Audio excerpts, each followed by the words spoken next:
Hi everyone, I hope you all are good. So IIT JAM 2025 काफ़ी पास है. So I was thinking that I should make some videos based on PYQs and also include important concepts. So इस series में jam 2022 में एक question आया था and I think ये question क्योंकि मैंने नेट के एग्ज़ाम्स में भी देखा है, एक क्वेश्चन काफ़ी जनरल है और ये क्वेश्चन बदल बदल के आता है, but if you grasp this concept you will be definitely get some marks for this question. So question basic band structure के ऊपर है और आपको क्वेश्चन को थोड़ा सा पढ़ना है, उसके ऑप्शंस को पढ़ना है और थोड़ा सा अगर आपको बैंड स्ट्रक्चर क्लियर है तो डेफिनेटली आप इस क्वेश्चन को सॉल्व कर सकते हो. क्वेश्चन ईजी है बट आपको थोड़ा सा ध्यान देना है. सो इस क्वेश्चन को पढ़ते हैं. For N N type silicon, so important चीज़ों को मैं हाईलाइट करता जाता हूँ. For N N type silicon, so एक एन टाइप सिलिकन का मतलब सेमीकंडक्टर है, जिसने आगे बताया है कि ये एक्सट्रिंसिक सेमीकंडक्टर है.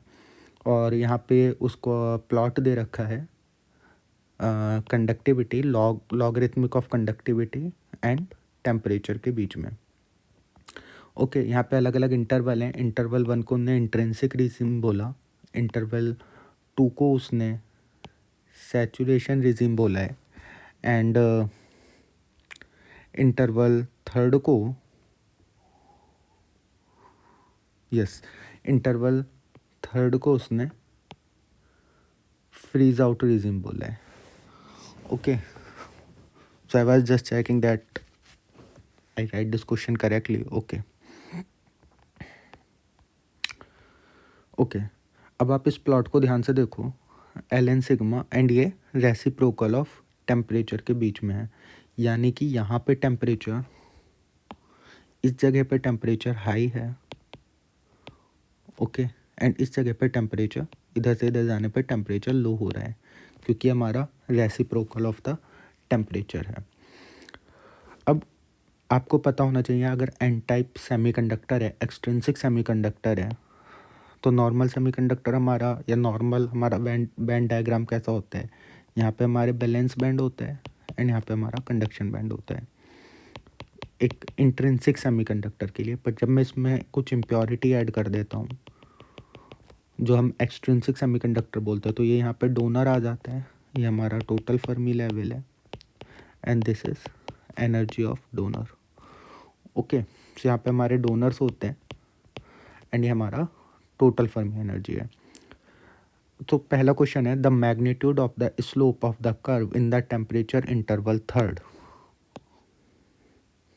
is proportional to the ionization energy of the sorry this is option 2. First option है the magnitude of the slope of the curve in temperature interval 1 is proportional to the band gap.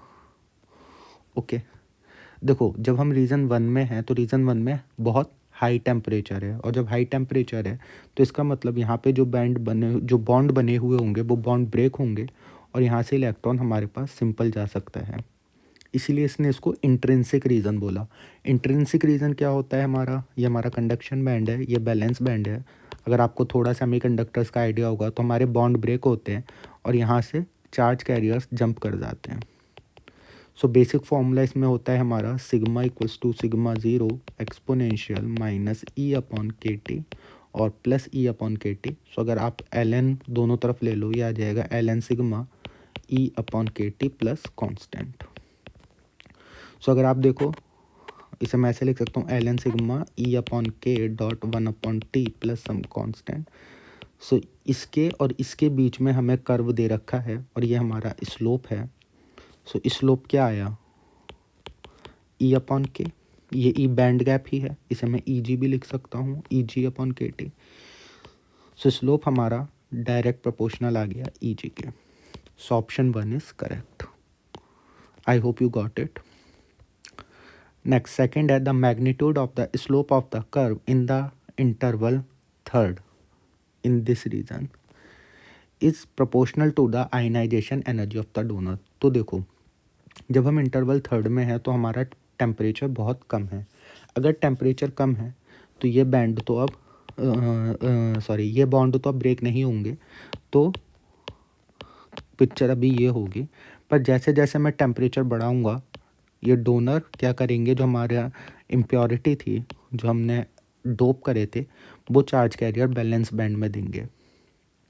Okay, तो इसीलिए जो slope proportional होगा वो ionization energy, donor के ionization energy के proportional होगा, इसलिए ऑप्शन सेकंड भी करेक्ट होगा। आई होप यू अंडरस्टैंड कि ये जो थर्ड रीज़न है ये लो टेम्परेचर रीज़न है, और लो टेम्परेचर रीज़न में जो हमारी, अगर मैं आपको बोलूँ, लो टेम्परेचर रीज़न में जो हमारी कंडक्टिविटी होती है सिग्मा, वो प्रोपोर्शनल होती है N E mu. Okay, for a time being अगर हम म्यू को टेम्परेचर इंडिपेंडेंट मान लें, मोबिलिटी को टेम्परेचर इंडिपेंडेंट मान लें, तो सिग्मा को लिख सकते हैं एन टाइम्स ऑफ ई, और एन को लिख सकते हैं, एन हमारा कैरियर डेंसिटी है तो इसे हम एन डी ई भी लिख सकते हैं। तो डिपेंड करता है नंबर ऑफ डोनर्स पे।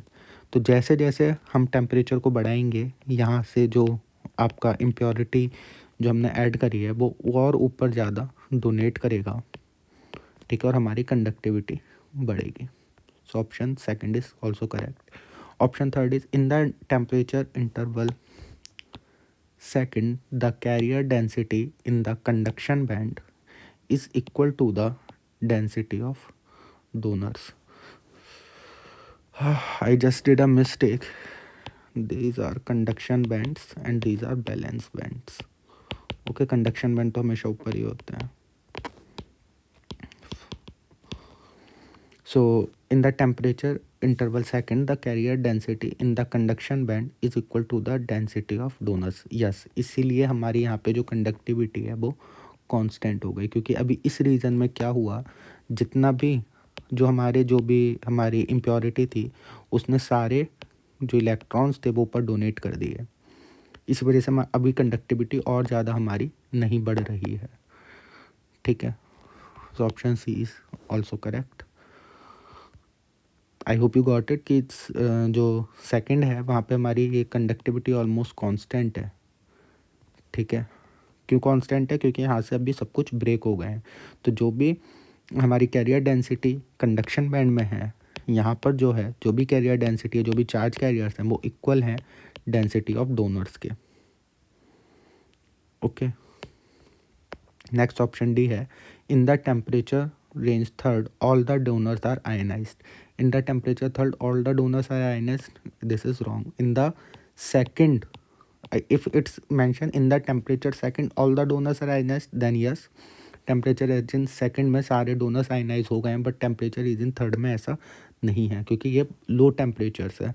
तो जैसे जैसे हम टेम्परेचर बढ़ाएंगे डोनर्स आयनाइज होंगे, बट कंप्लीट डोनर्स आयनाइज होंगे सेकंड में, और जैसे ही हम फर्स्ट में पहुंचेंगे तो हमारा टेम्परेचर फर्मी एनर्जी को क्रॉस कर देगा, और अब बैलेंस बैंड से और ज़्यादा चार्ज कैरियर्स हमारे कंडक्शन बैंड में जाने लगेंगे।